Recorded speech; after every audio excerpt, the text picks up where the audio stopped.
No worries. Hello, everyone. Welcome to Dr. Deep State. I have a special guest today from California, and he's going to be talking about the SSPX and much more. But before we get started, I wanted to mention a few things. I got some messages pertaining to some comments I've gotten lately, really wonderful comments about people that have come into the faith, both becoming Christians and coming into the church.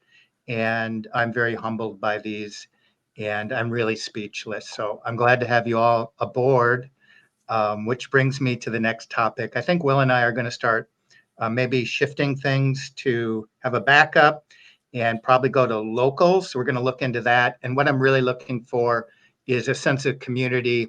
I've gotten to know so many of you over the last 6 months that have written me, especially around the Anglosphere.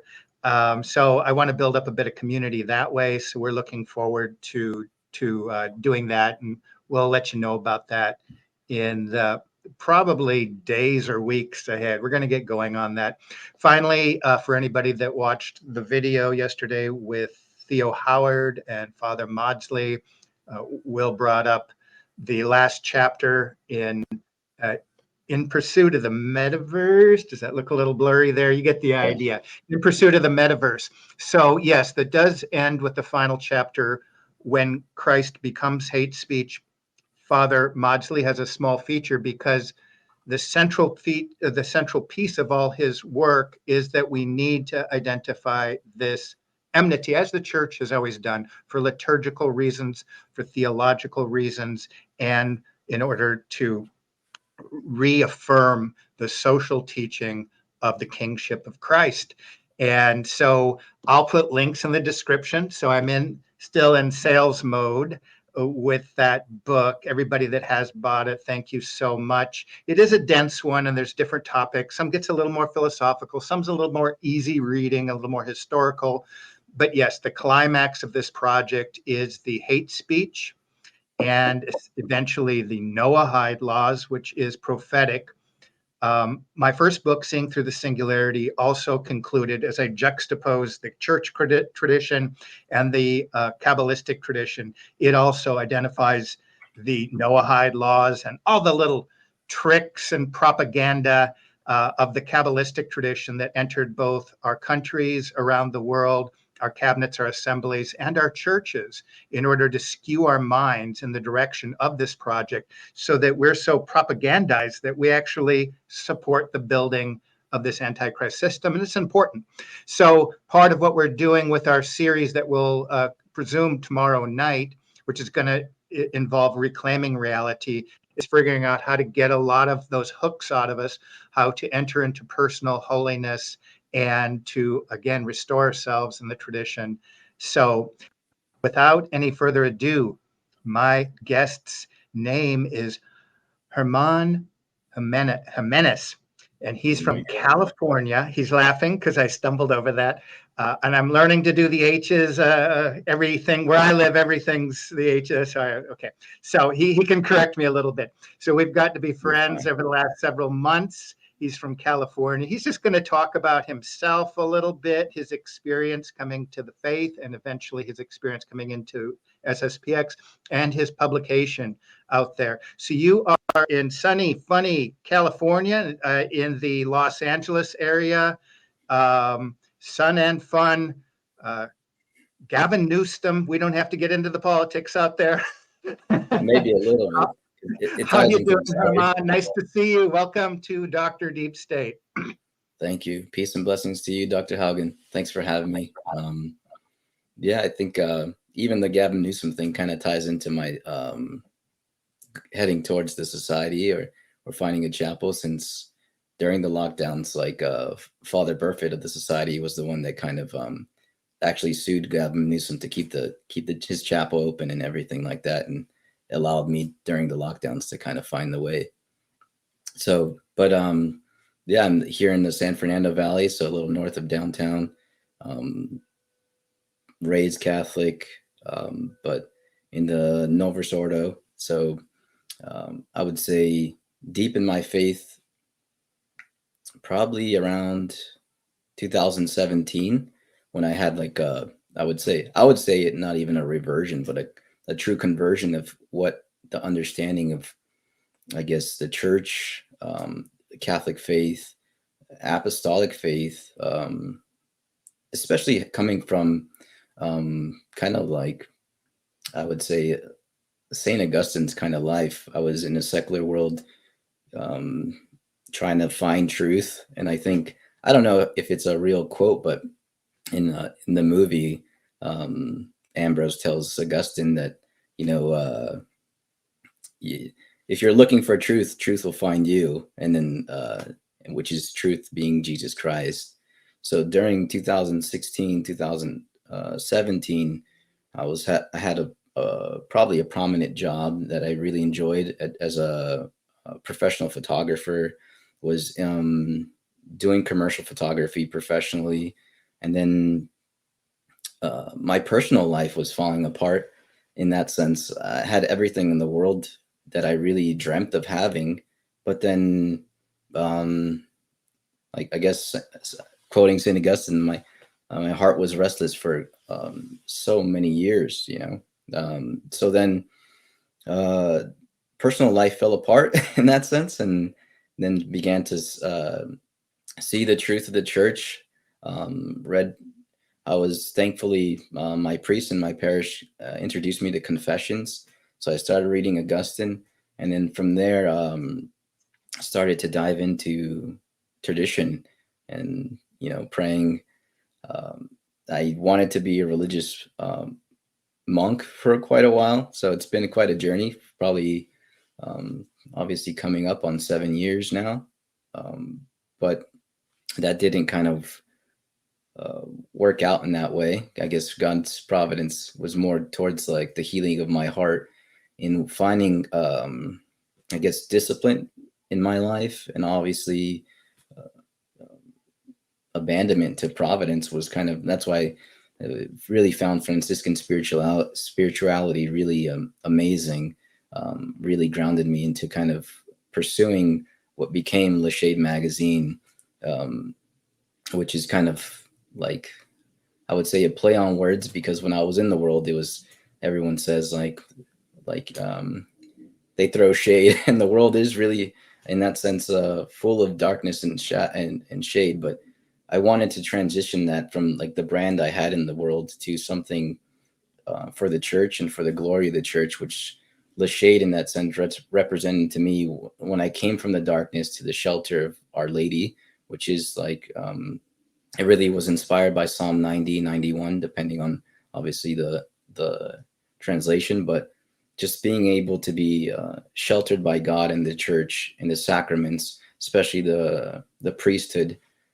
So that was kind of what led me to kind of want to create um, a Catholic publication that supported the priesthood, supported religious life, and especially interior life.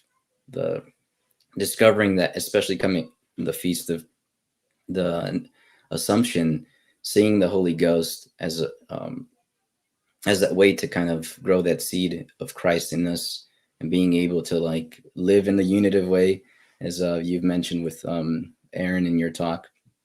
So that's kind of um, what kind of inspired the magazine, and hopefully, especially in these times when you see the controlled narrative, and being able to have something in print and tangible was something very important to me, because I was raised still in that like borderline between digital and like print. So in high school, I mean in college, when I did photography, I was still working in the dark room, and then but still scanning negatives and like printing them, putting them into like computers. But I always enjoyed print summaries and kind of putting things into print. So here's like one that I recently did, so hence Christ the King. But so hopefully, the goal is to kind of, hence when everything came to a close during 2020, I was praying to Our Lady. I was already going to Latin Mass parish and very grateful for Providence to lead me in that way. And then so I prayed, and hearing Bishop Snyder's talk and his book, was it Christus Vincit? I was going to try to get it, but talking about the society and how he was a visiting bishop, not even a traditional bishop, but obviously visiting the society and the statuses. And I really lean on that act of faith that God doesn't deceive nor can be deceived. So then I chose to go, and then I don't know if Father Mosley was joking, but on Good Friday I actually went and had my when everything was closed down, they were still opening for the sacraments. They're still offering the sacraments, so I made an appointment and went there, and they had or Father Perfect had like the side chapel open for confession, and he was giving communion too, and it was just a special moment for me. I don't think I'll ever forget that. It reminded me of the good shepherds, that they'll lay down their life for their flock. And um, in my sense, I wanted to, in a way, pay back the Lord for what He's given me in holy priest. So, and especially for my desire of wanting to be a religious at a time and wanting to grow that. So this is the magazine kind of is aimed to support Our Lady of Guadalupe Monastery that is affiliated with the society, not necessarily the society, but they're out there in Silver City, Mexico, New Mexico, and their community is growing. And so uh, just wanting to kind of help people to kind of continue that hope, um, especially with seeing that Christ is still touching souls by the way of the sacraments and His church, and especially seeing in my life, before I came into the church, was really kind of like a break from authority, and I see it in this time where we want to kind of see this solution, but if I saw it like, if I don't submit myself to authority, and how can in the church and His priest, or then how can the world like solve those problems? And I think the superior general of the society really summed up the problem that I see in the church, or is like is the lack of paternity, like like I see it in Pope Francis, the sense of you know human respect as being the a really important thing for the new church, like the new church, pretty much. Yeah. Yeah. Everything comes back to the question of authority, doesn't it? Modernity has brought us to this place where so many people are atomized and disconnected from everybody else. When we look at the church right now, it's frustrating for some, not for others, about the leadership of the church and staying in the church or staying faithful to authority. Um, there are Old Testament precedents for this, to submit to authority when authority seems to what the situation we're in right now, basically, where we have a I lot of think it's just questions yeah, with like authority. just authority in the sense of I guess true obedience, obviously. Yeah. And to divine law, obviously, is the real I think the real thing that I see is submitting yourselves to divine law, Yes, that it doesn't contradict itself. right. Your divine law leads us to the eternal law, and um, and yes, we have. It's almost easier sometimes to lean on scripture and tradition because that's pretty solid. But sometimes we think of the direction of the world in these changing times, and there are some questions out there. But I think we can get lost in those questions and the crisis, and it is important for us to work on ourselves at that point. And can you tell us a little bit about your experience just growing in holiness? Well, I think it goes back to um, my conversion in the beginnings was definitely, I was probably imprudent at the time because I was coming from such a like hyper uh, sensitivity to like career oriented. Like I got to do this, got to. So I really went full fledged on Franciscan life. I started to like sell all my things and really wanted to live a spirit of poverty. And so I actually went to like the monastery that like Shia LaBeouf went to for like a week. It was a no. I was barely trying to find my way, but it really started to like guide me in a way of like creating a sense of discipline, which is like what I started to see, and why I felt so convicted in like in the magazine for the mission to be to create monastic hearts, because we don't really see religious life anymore around like the community, or say the Benedictines, or you don't hear the church bells anymore, and no one does the Angelus, or and it's all a reminder, I think, of the heavenly things that are surround us, and the reality of like the angels and the communion of saints, and this like obviously the Holy Ghost helping us, and Christ not abandoning us. So I thought that that really helped me to start to see, surrender myself to providence, what God was calling me to do. you know um During the lockdowns, I was still fixed on wanting to be a religious, and then by providence, my mom took a little spill in 2020 in the beginning, and it made me kind of stay home and start to care for her, and I started to like see how important. And this was the beginning of the lockdown, so it made me see the importance of interior life, from washing the dishes to gardening in the back, or to obviously having a prayer routine in the morning and the night, which came from like wanting to be a religious. I visited obviously I visited the Carmelites in Wyoming. Was searching for a long time for like, and so when I found the society, I think it's was really important and different for me, because I was never taught how to make a general confession. I never was taught how about the spiritual exercises, and those things really kept me from getting too scrupulous, because I lived such a sinful life, or in the world. So it really grounded me to see, um, obviously, general confession. It made me see that uh, when we confess our sins, it helps, at least my reflection, that the sins I've confessed, they're never going to go away in the sense of my memory, maybe. But at least when the devils try to tempt me with it, then I at least can tell Christ that I gave them to you. So he helps me to battle them in those moments when the memories come, or when everything kind of hits.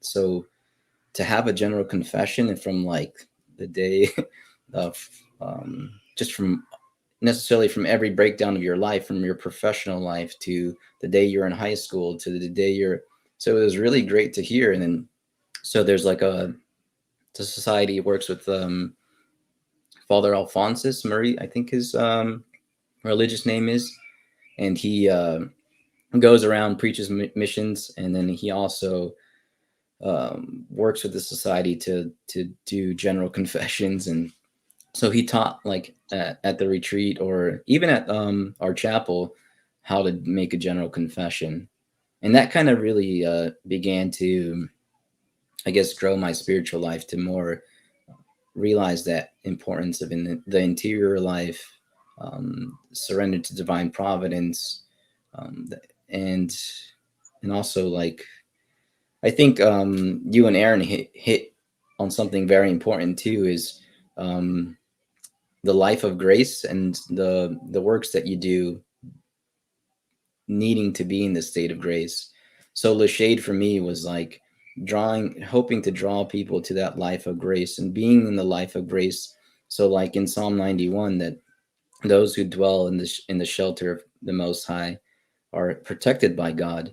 And I think that's the key thing, because when I was obviously in my life of sin, disconnected from grace, you're disconnected from the sense of charity, or allowing people to help you. you're kind of on the defense of everything. And when you start living in grace, and you start accepting the correction and the lesson that comes into your life in different ways, and you know that God's a good father. And I think that's the key thing for obviously the enemies in the church that we see.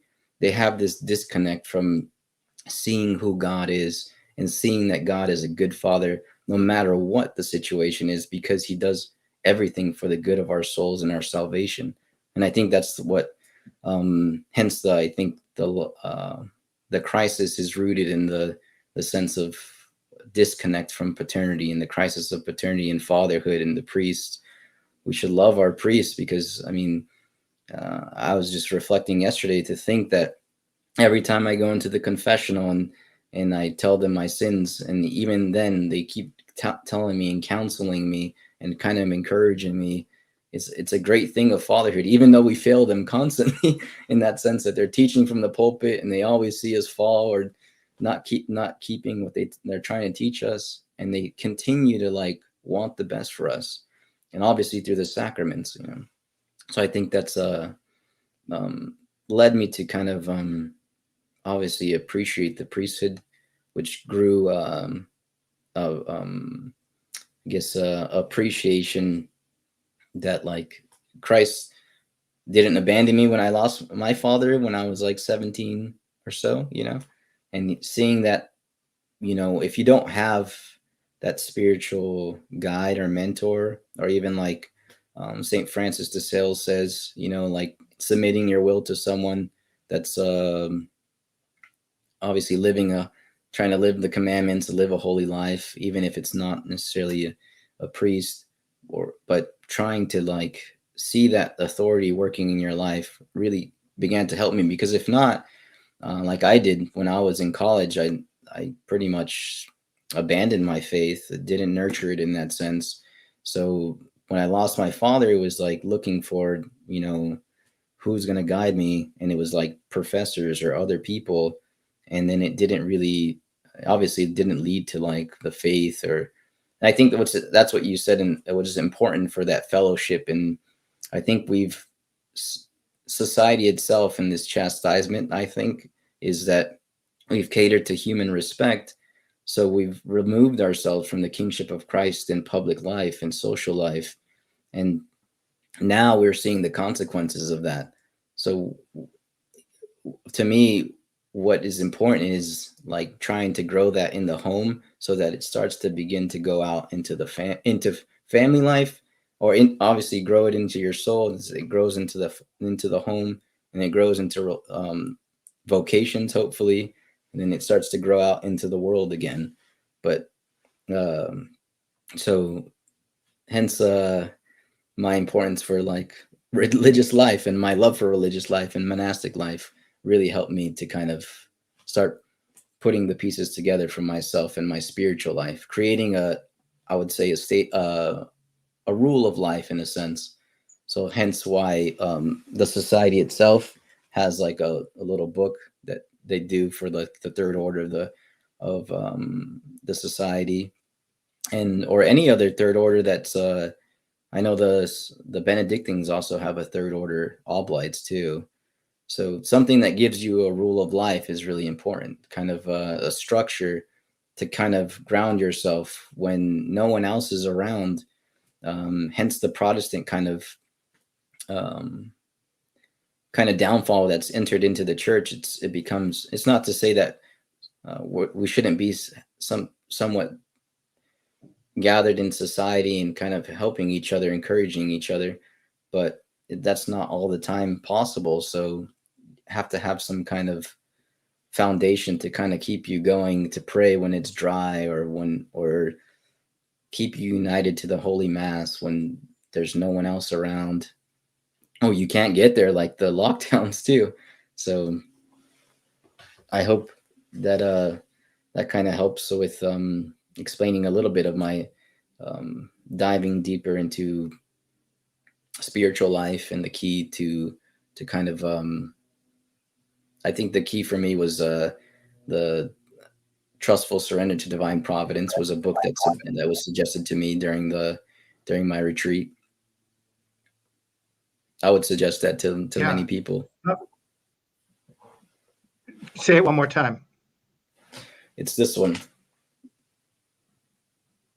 Okay. Yeah, So it's a I'm going to invite you to a session with Aaron, and we're going to go over a couple things. Again, the session is going to be reclaiming reality. It's going to deal with personal holiness, church teaching, and that's the part where I'm more learning and growing, and then identifying the subtleties of propaganda so that we can see and discern these things. When I'm thinking about the sacraments, we're challenged each week when we come forth to prepare ourselves for the Eucharist. Um, we also do other things like go to confession. And what you're mentioning right now, how to really do a good confession, that in itself yes. is something to dig into. Or increasingly, I'm doing these Father Rippinger's deliverance, self-deliverance. And it's easy to sort of almost be superstitious about these things. Like I just ate the Eucharist and how did I end up sinning? Or I'm, praying, to get these demons out of me. How did I fall back? Um, and the devil probably would like us to say, well, you don't need the sacraments. Protestants don't have the sacraments. Just ignore it or go through it. But that's truly a test of our faith that God allows it so that these aren't magic. We don't just have the Eucharist, and I mean, maybe some people do, but the trick is to understand that God established these sacraments and truly to live in His will, to find that as a key essential part of this. Um, but you have a couple favorite books that you like. Besides that, you are particularly interested in the life of the saints. And is Yeah. there anything else that's been helpful for you? Well, with the Lachade Apostolate, calling it Lachade and Umbra Dei was kind of encompassing like what Umbra Dei would be like, the shelter of God, the umbrella of God, bringing in the resources, hence why we communicated, why I try to reach out to other people to try to bring people into like, obviously in Ecclesiastes or Sirach, or obviously John, I think 15, where it's like we are the branches trying to bring people together to good resources. So the key thing for the Lachade Apostolate was pretty much true consecration to Mary, because she is Okay. like the protection of God. She's given us um, the direct way to Christ. She brought Christ to us. So Saint Louis de Montfort said, "The second time Christ comes, she will come through his mother, because that's the way the first time she came to us." So that was very important to me, because in 2017, when I had I guess my conversion to the faith, um, I didn't even really understand the rosary.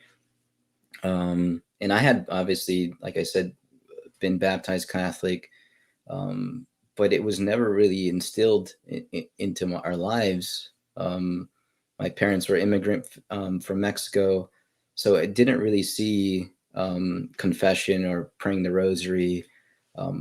But when I had my conversion, I read, I think, Rediscovering the Catholicism, and it just said like pray a decade in the morning and the night.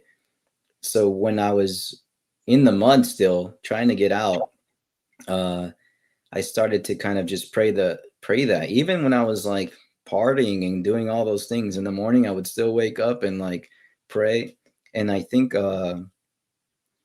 Father Burfitt kind of summed it up for me, was like, Protestants, like I pray for them, because to think that the Father again is goodness, and when we die, He's going to show us all the charity that He gave us. Say His mother, which in Saint John He says like, what'd you do with my mother? I gave her to you at the foot of the cross, and shows us like all the sacraments, the tools that He gave us, this fullness of treasures that you've told me you begin to kind of uncover.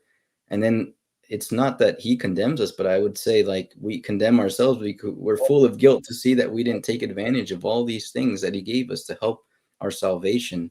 So I think that's the consecration of Mary I did the first time 2017, and it reading the St. Louis de Montfort explanation of like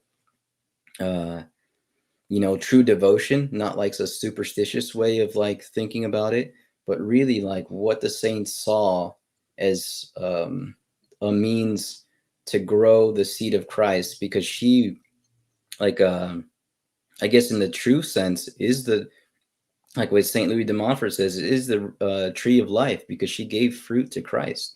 She gave fruit to the truth because she was saw herself so, it says in the book, like, so lowly, she was, and I think that helped me to kind of see how to kind of approach things in a different way than what the world sees things, like try to take things as a lesson and try to see things as he's guiding me through these difficult times, even when it's dry. So Father Burford said, like, he sees people on their deathbed, and in those moments of crisis that they can't pray anything because they prayed the rosary so many times and they prayed the Hail Mary.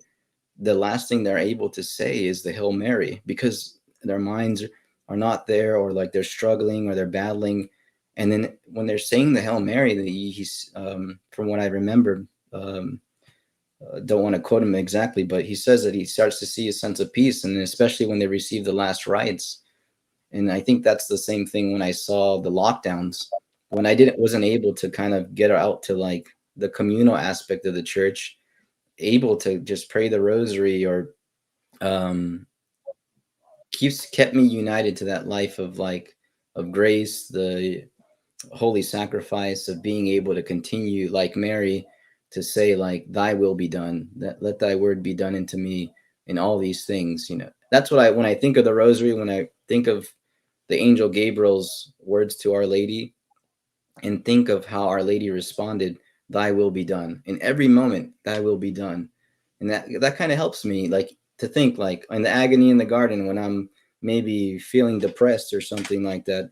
Like if I pray a rosary in the night and I think of the agony of the garden, I think thy will be done in this, and like in these problems. Or if I'm nervous to talk to Dr. Haugen in the morning, like thy will be done, let your will be done in all these things. And that should sense grows obviously the soul of Mary, of being able to kind of um, be obedient son like Jesus was to the Father. So true consecration, I think, was really instrumental for me when I first had my conversion in 2017. It was a 100-year anniversary of Fatima. So that was like, I think through Providence was the beginning days. And then, so on the 13th is like on Monday is the anniversary of, I guess, of my first consecration and the Feast of Our Lady of Fatima's apparition. So that was really key. And then obviously this one too, Soul of the Apostolate, is more aimed for priests, but it shows that like for me, doing the magazine, to making sure I was beginning to get scrupulous, like maybe I shouldn't do it anymore. Maybe I should just hang up my photography, just take care of my mom and that's it. And but then people would keep asking me about my photography, or so I kept praying on it. And then Soul of the Apostolate says, like, I think it was Pope Pius. I'm not sure if it was Pope Pius X, but not to quote it exactly, but he says, what is it to restore the church? Is it like priests, religious? And he says to help the church was like to have zealous laymen, that are going to help priests. So that was kind of really helpful to me to see, like, well, and not just to be like Catholic action and just go out, like, obviously we see that in the new mass and then Novus Ordo kind of community, really active, but it should come out, that your apostolate should come out from a life of prayer, that should come out from like providence and that sense of surrendering your talents to God, rather than just like, hence my own battles, where not to just think of it as a career kind of oriented way, but really want it to be something that will glorify God. And that was a message that I wanted to do with Lashade, was have something that's going to glorify God in people that returning to the church, living a life of grace and doing their talents for the glory of God. knowing that that's important, that they return to grace. It was 12 years that I had not had gone to confession when I was in the world. So, returning to confession, and I would suggest finding a traditional priest, obviously the society, because sadly, when I returned to confession after my conversion, it was it might have not even been valid because of like the formation of new priests not giving a sense of penance. Or so I think it was really important for me to support, like, in the sense of the society priests, because I started serving at the new mass, and God bless them, because I can see that the intention might be there, but then all this human respect aspect and the way that they're formed might leave room for error in things when they might think they're doing things that are, you know not having sacramental wine. We saw in Kansas City, like, a lot of invalid masses, and when I was serving, there's a lot of those kind of um, I would say problems, not to get too in deep in that. And well, I pray for those communities, because a lot of the people that you would think that are receiving grace might not be receiving. I mean, be disposed to receive all the graces that they would need to help them. It was a real struggle for me in the beginning. So once I started to, like, see, uh, you know, um, valid sacraments in that sense, and knowing, didn't have to, like, think about it, and um, it was very helpful. Really helpful to kind of, become more disciplined, leave a life of, like, you know, partying or drinking or anything like that.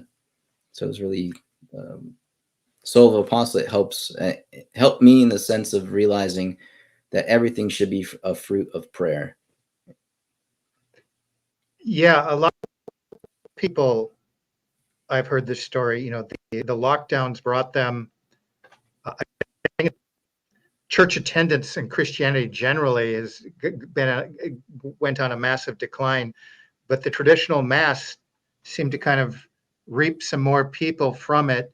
Um, your experience in the SSPX, I get the experience that I get the idea that you love the SSPX. You're probably going to be there for a long time. I know I've had this personal the experience of doing confession is a little bit more intense in the traditional mass. What are a couple elements you like about the SSPX, and just generally the experience of just participating, the Latin aspect of it? Is that something that this is something that's you're going to probably remain in the society, do you think, the rest of your life? Well, I think it's just, to be honest, like the society, or what I've learned along the way, is that um, what my hope is that the church would not have a need of the society, in the sense, because there would be no crisis, and then they would just be Catholic. But I would hope, like, because my alliance necessarily, not just like, I heard Brian McCall say, like, his priest told him we shouldn't kind of just focus on any, like, priest, or this. Just what I'm grateful for the society and what they're doing is the doctrine that their priests have maintained, what is in their formation, Catholic Catholic theology, what's always been taught, the formation of priests, so that there isn't any room necessarily for those errors, and people can receive the graces that they need to continue their spiritual life. So, I mean, the society helped train priests, and what they do. I mean, I'm indebted to our Lord more so, um, for the love that the society has done, and I'm very grateful, and obviously I would love to cherish the society of SSPX for what they do, and want to be there in their communities as long as I can, because they've become a part of my family. And but obviously, what I know is that the important thing for me is, like, is the life of grace, and the importance of putting God first. And that's what I think I really enjoyed about the community is that you can see this love and fear of God in that community. At first, it might seem to me, it was like not used to, like, because I come from the new mass and all these like really big communities. So when I came to like the society, it was kind of, well, you're almost like leaving all your friends, leaving a lot of people that I knew. But it's not to say that I didn't love them. I would always want to um, invite them or have them there. But it really showed me that the importance of like the Holy Mass is the Eucharist, is Christ present, is that He's keeping His promise that He will never abandon His people and always be there, and also that not only is His physical presence, that life of grace by the priest offering the Mass, even if it's just him in the altar server, that is transmitting grace to the community, to families around, and the remission of sins.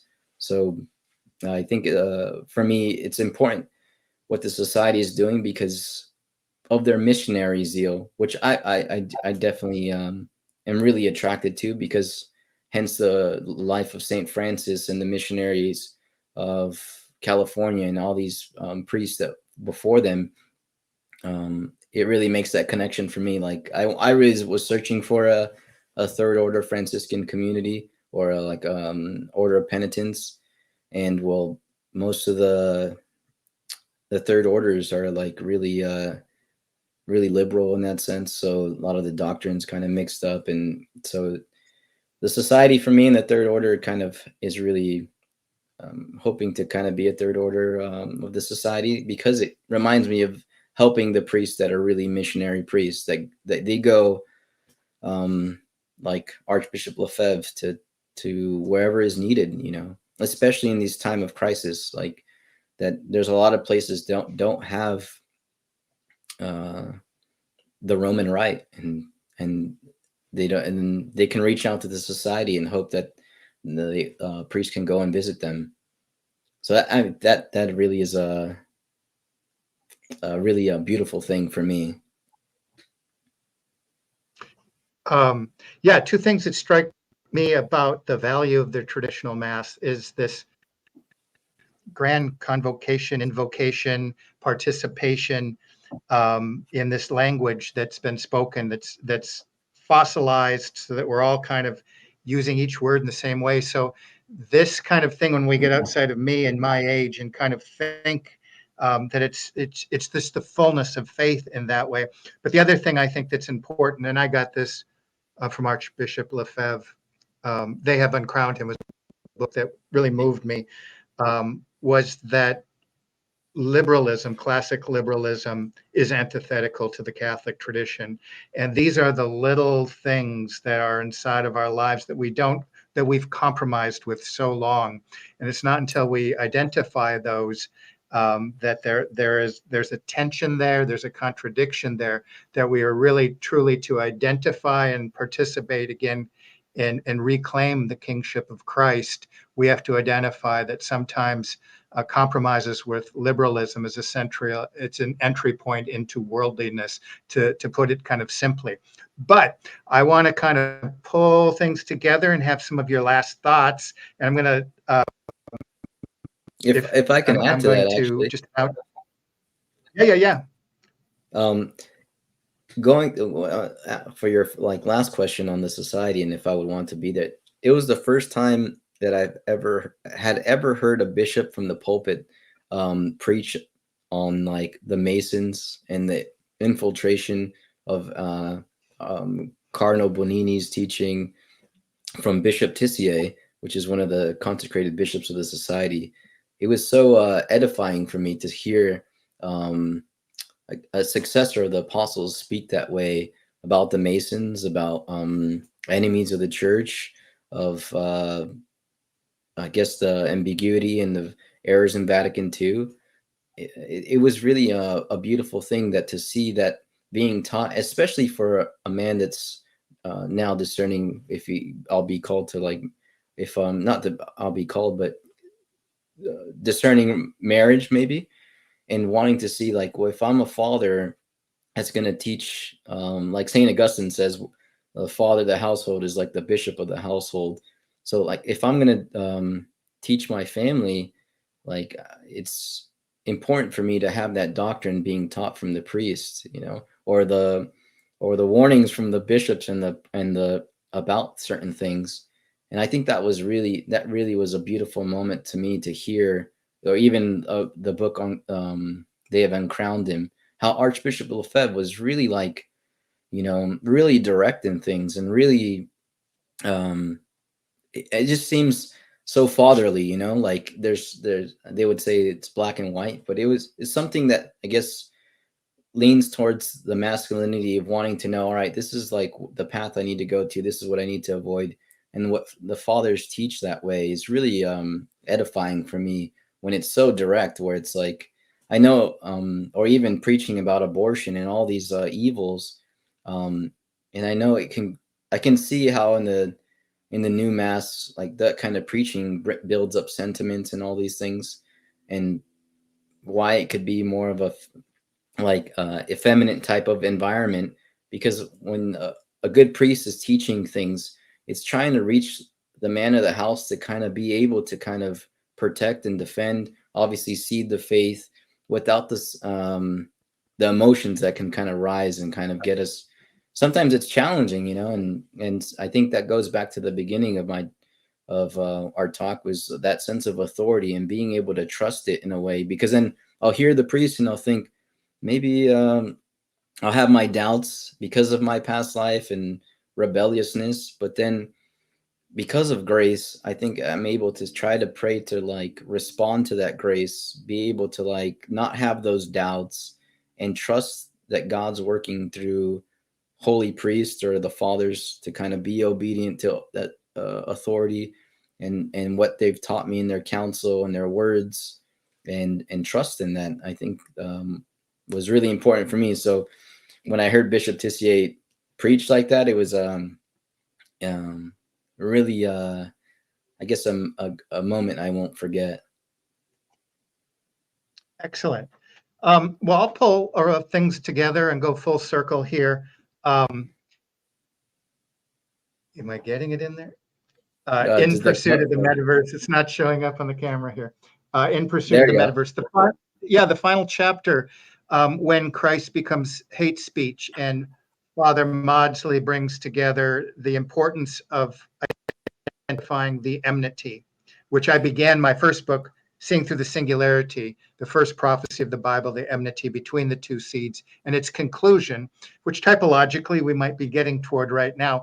Nevertheless, the response I have of this is a very, I go and spend most of the book pulling together the works of Father Fahey, Father Dennis Fahey, and the tradition. And he's going beyond Freemasonry and doing those things we've been taught are politically incorrect, which is a Marxist term, that we're not supposed to go there with our own mind. And part of what I think is so important on our path to holiness and understanding proper church teaching is to recognize that when we consume so much media and propaganda, go back to the saying of Plato, whatever deceives us enchants us. And so it puts these spirits in us, or egregores in us. And so I think really just, even though it's uncomfortable for some people, to really reclaim reality, to reclaim in our minds and our communities, it becomes from the inside out, to reclaim reality and the kingship of Christ. We have to kind of confront things that have been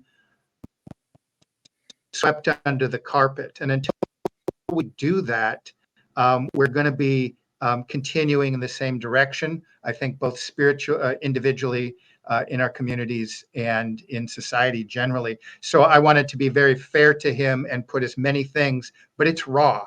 We're not used to this kind of speaking. And so I'd like to conclude with that. So I'll let you do your last thought here, Haman. We're going to invite you on to a segment so you can tell us about some of your favorite prayers. and readings that have brought you personal holiness. So we're going to have you participate in that.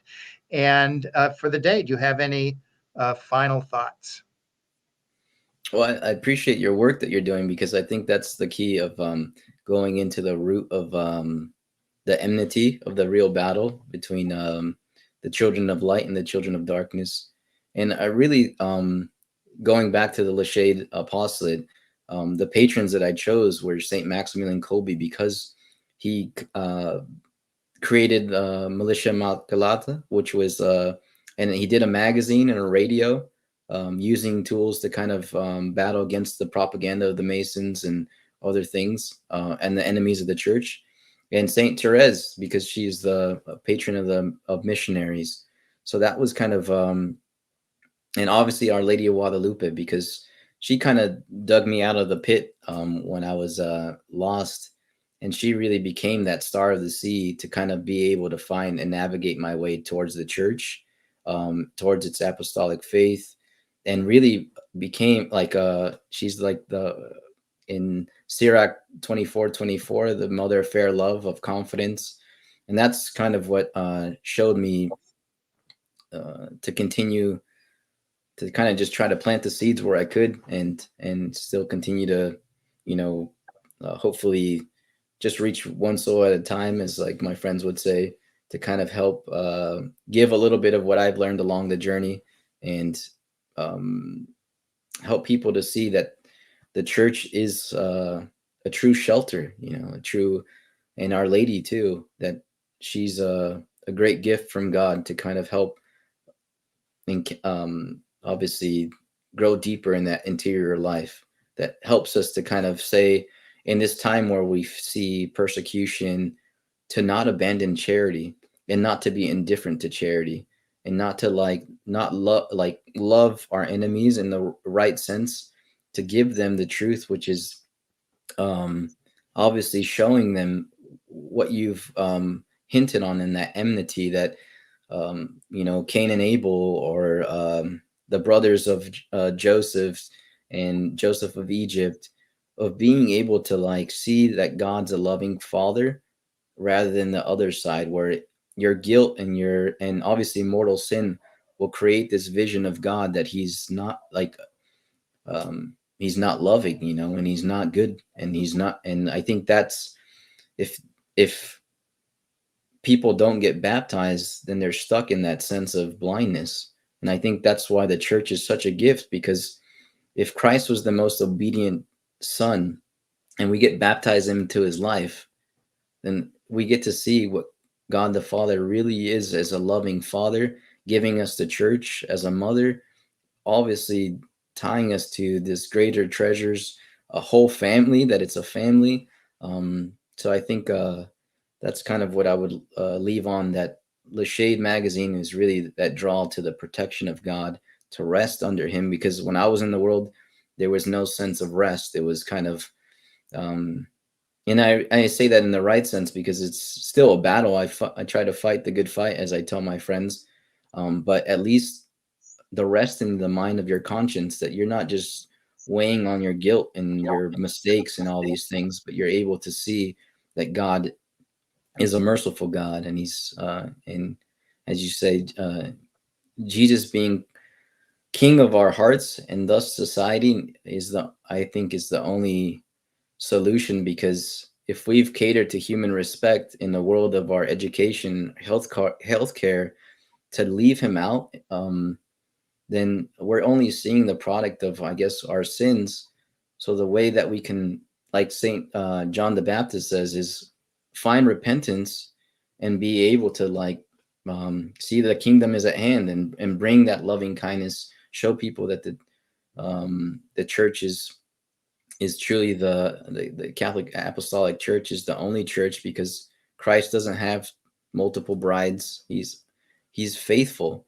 It's, we are the ones that are kind of looking outwards, and that's why we need to be grounded like Our Lady. I just saw like I was looking at my Instagram yesterday, and on TikTok, some guy merely said like that the Catholic Church is the true church, and TikTok raised the flag that it was hate speech. And that was just last night. So I think it's just, it shows. That's why I started to send you the martyrology and um, the victories of Mary. I mean, the victories of the martyrs, because it shows that these saints really didn't go through much of different than we're going through, maybe mentally. They went through them in these grotesque physical ways, but they still transmitted charity and they converted souls because of their witness, especially on this feast of the ascension. We see that, like, when before he gets lifted up into the cloud, he says, you will be my witnesses, and witnesses to, I would say, to truth, that he doesn't abandon us. I think Father says, like, it's like the angels saying, like, well, now it's time to get to work. Why you keep looking up at the sky? It's time to know that he's going to come back the same way, but now get to work. Yeah. So yeah, St. Augustine said, our hearts are restless until they rest in the Father. And that's the peace that deep down we're all looking for in our topsy-turvy modern world. And the Bible tells us that when the tribulation is upon us, fear not. So it seems like a strange time to be at peace, but Christ introduces us to paradoxes, and that's exactly the state of mind we need to prepare ourselves to be in as things get increasingly terrible. And it should remind us that, yes, God is in control, and to be able to defend the church, but at the same time be at peace. So I'm going to leave you with that. Rahman, it's been a joy to have you on here, and we are going to be seeing you again. Yeah. And everybody out there, thank you for joining Dr. Deep State, and we'll be seeing you again very soon. So I'm going to say goodbye to all of you. Peace.